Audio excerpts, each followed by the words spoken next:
কথায় আছে সে না ডাকলে তার কাছে যাওয়া যায় না। সত্যি বলতে এই কথাটা আমি প্রথমে বিশ্বাস করতাম না, কিন্তু বিগত 8 মাসে তিনবার প্রপার প্ল্যান বানিয়েও শেষ মুহূর্তে বাধা পড়ায় আজ আমি বিশ্বাস করি যে শুধুমাত্র আমার ইচ্ছেটাই যথেষ্ট নয়, সে চাইলে তবেই আমি তার দোরগোড়ায় গিয়ে হাজির হব।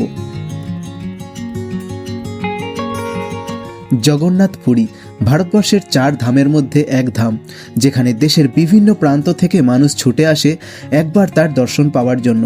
আমি পুরী গিয়েছিলাম আজ থেকে 8 বছর আগে, আর সেই থেকে আজও পর্যন্ত কিছু ব্যক্তিগত কারণে আর যাওয়া হয়ে ওঠেনি। তবে এইবার আমি ঠিক করেছি 4 ধাম যাত্রা করব এবং তার সূত্রপাত হবে জগন্নাথ পুরী দিয়ে। আর এই ইচ্ছে নিয়েই গত বছর থেকে যখন পুরী যাবার কথা ভাবতে লাগলাম, তখন প্রতিবারে শেষ মুহূর্তে এসে কখনো বাস ক্যান্সেল হয়ে গিয়ে, কখনো অফিসে অতিরিক্ত কাজের চাপে ছুটি না পেয়ে, আবার কখনো বা শরীর খারাপ হয়ে ঘরবন্দি হয়ে বারবার বাধা পড়ছিল। কিন্তু অবশেষে আজ 26শে ফেব্রুয়ারি কোনো রকম বাধা না পেয়ে আমি বেরিয়ে পড়েছি প্রভু জগন্নাথের বাড়ি পুরীর উদ্দেশ্যে।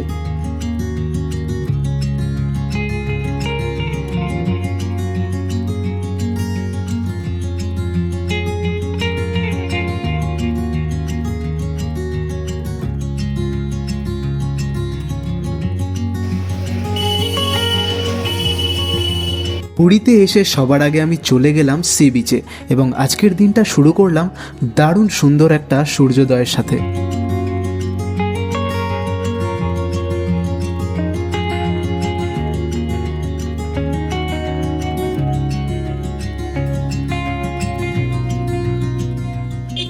সুপ্রভাত, গুড মর্নিং। সবার আগে সকলকে জয় জগন্নাথ।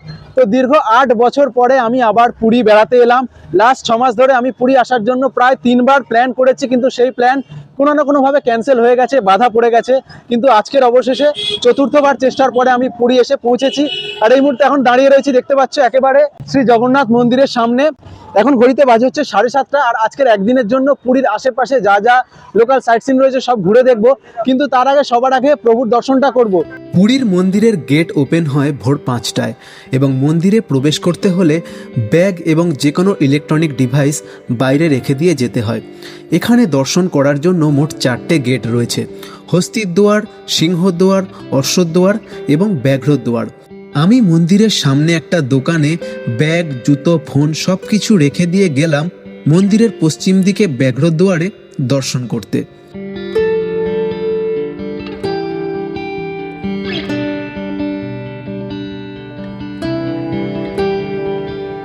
পুরীর মেইন মন্দিরের শিখরের উচ্চতা প্রায় 65 মিটার এবং এর মুখ্য দ্বার অর্থাৎ সিংহদ্বারের সামনেই রয়েছে একটি স্তম্ভ, যার নাম গরুর স্তম্ভ।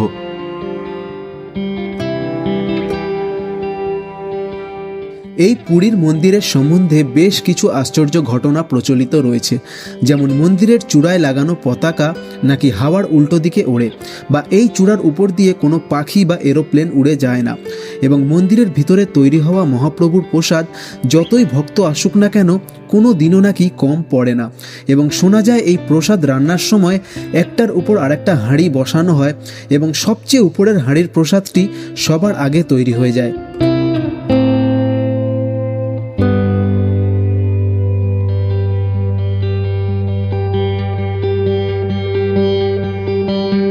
ওকে, তো এখন টাইম হচ্ছে ঘড়িতে 11:30। আর ফাইনালি ভিতর থেকে শ্রী জগন্নাথ প্রভুর দর্শন করে বেরোলাম। এখন আমরা মন্দির প্রেমিসেসের ভিতরেই রয়েছি।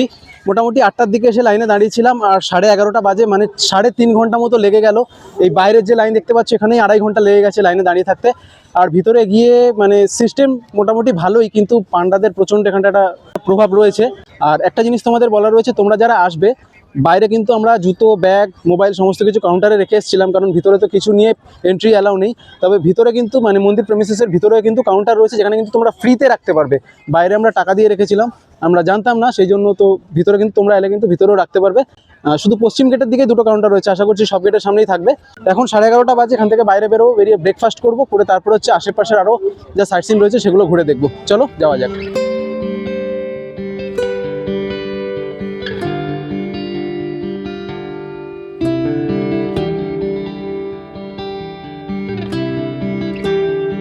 পুরীতে শ্রী জগন্নাথ মন্দির ছাড়াও আরও কিছু জায়গা রয়েছে যেগুলো বিশেষ গুরুত্বপূর্ণ এবং একদিনে ঘুরে দেখেও নেওয়া যায়। আমি মন্দির থেকে বেরিয়ে প্রচণ্ড গরমে আগে শরীরটা একটু ঠান্ডা করে নিলাম, তারপর একটা টোটো ভাড়া করে বেরিয়ে পড়লাম সেই জায়গাগুলো ঘুরে দেখতে।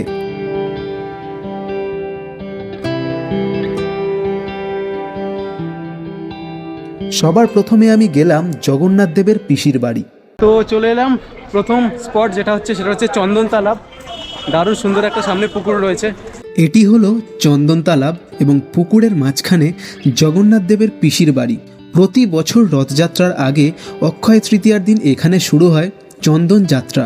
মনে করা হয় প্রভু জগন্নাথ তার দাদা বলভদ্র এবং বোন সুভদ্রার সাথে এই চন্দন তালাবে নৌকা বিহার করে বেড়াতে আসেন তার পিসির বাড়ি।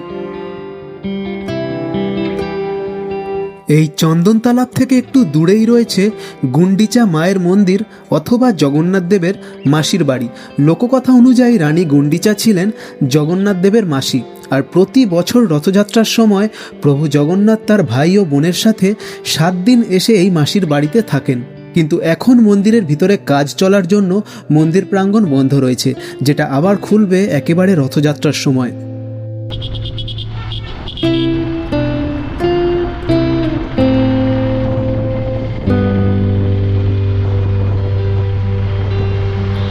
এবার আমরা যাচ্ছি সেই জায়গায় যেখানে স্বয়ং মহাদেব এই শ্রীক্ষেত্রের রক্ষক রূপে বিরাজ করছেন, আর সেটি হলো ওঙ্কারেশ্বর মন্দির। পুরীর অত্যন্ত প্রাচীন শিব মন্দিরগুলোর মধ্যে একটি, আর এই ওঙ্কারেশ্বর মন্দির বিখ্যাত তার 108টি শিবলিঙ্গের জন্য।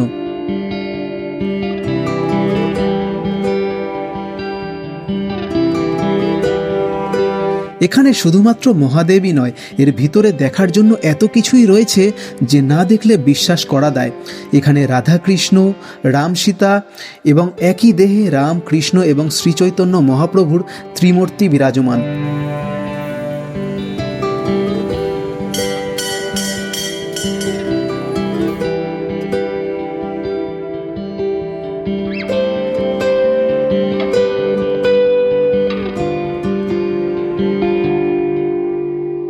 পুরো মন্দির প্রাঙ্গণটাই বেশ রঙিন। মন্দিরের ভিতরে মাছের অ্যাকোয়ারিয়াম থেকে শুরু করে গোমাতা সবই রয়েছে।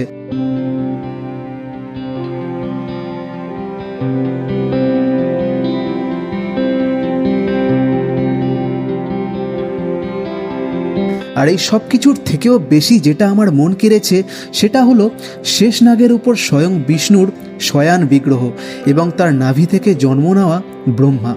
এইখানে এসে আমি চোখের পাতায় ফেলতে পারছিলাম না। মন্দিরের এই ঘরটার প্রতিটা দেয়ালে আঁকা ছবিগুলো অসম্ভব সুন্দর ছিল, আর তার থেকেও বেশি আশ্চর্য হলাম এই ছবিগুলো যিনি আঁকছেন তাকে দেখে। এই যত এখানে ছবি আছে সব আপনি হাতে এঁকেছেন? আপনার নাম? प्रताप। প্রতাপ। এই একটা করে পেন্টিং করতে কত সময় লাগে আপনার? ये लगेगा एक फिगर टाइप बॉर्डर से काम करेगा तो 12 पेज लगेगा। মানে এই ওঙ্কারেশ্বর মন্দিরে যত এরকম পেন্টিং রয়েছে ইনি নিজে হাতে করেছেন। দেখতে পাচ্ছ এখন একটা আবার বিষ্ণু মূর্তি এখানটায় নিজে হাতে পেন্ট করছে। দারুণ, কিন্তু এগুলো মানে অসাধারণ সুন্দর লাগছে। ওমকারেশ্বর মন্দির থেকে বেরিয়ে আমি ভাবছিলাম এখানে আরও কিছুটা সময় থাকতে পারলে ভালো হতো, কিন্তু আমাদের টোটো ড্রাইভার বলল পুরী মন্দির থেকে 4 কিলোমিটার দূরে রয়েছে এমন একটা জায়গা যেখানে গেলে দেখার জন্য আরও অনেক বেশি কিছু রয়েছে, আর সেই জায়গাটি হলো শ্রী গৌর বিহার আশ্রম, যেটা বেশি পরিচিত গুপ্ত বৃন্দাবন বলে।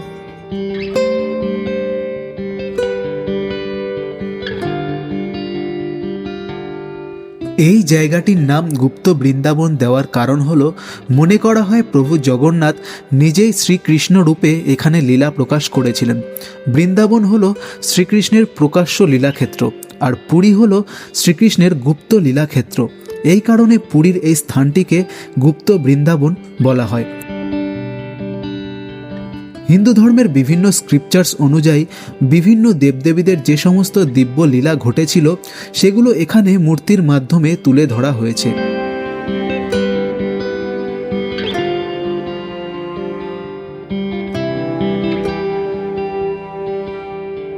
পুরীর মেন সিটি থেকে বেশ খানিকটা ভিতরের দিকে হওয়ায় এই জায়গাটি খুবই শান্ত এবং নিস্তব্ধ।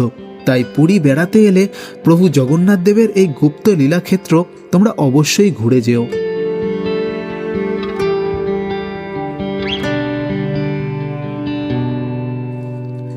আজকের একদিনে পুরীতে যা যা সাইট সিন ঘুরে দেখার ছিল তা মোটামুটি হয়ে গেছে, কিন্তু একটা জিনিস দেখা এখনও বাকি ছিল, যেটা দেখার জন্য আমি আবার ফিরে গেলাম পুরীর মেন মন্দিরে। আর সেটা হলো মন্দিরের চূড়ায় অবস্থিত ধ্বজার পরিবর্তন। প্রতিদিন বিকেল 5টার সময় মন্দিরের চূড়ার ধ্বজা পরিবর্তন করা হয়, যেটা দেখার জন্য অনেক মানুষ এই মন্দির প্রাঙ্গণে সমবেত হয়।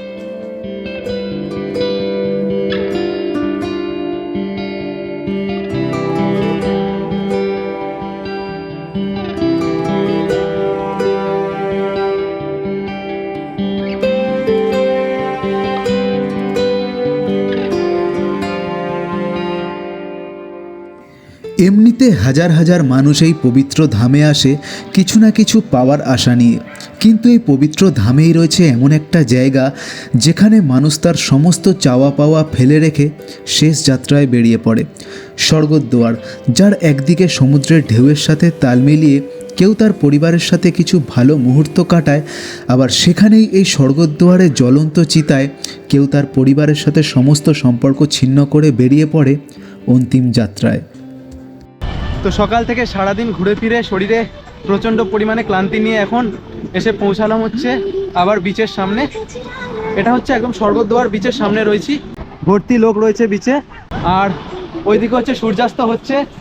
আমি পুরী এসেছিলাম বাস একদিনের জন্য। দীর্ঘ 8-9 বছর পর এখানে আসার আগে মনে হাজারো প্রশ্ন ছিল।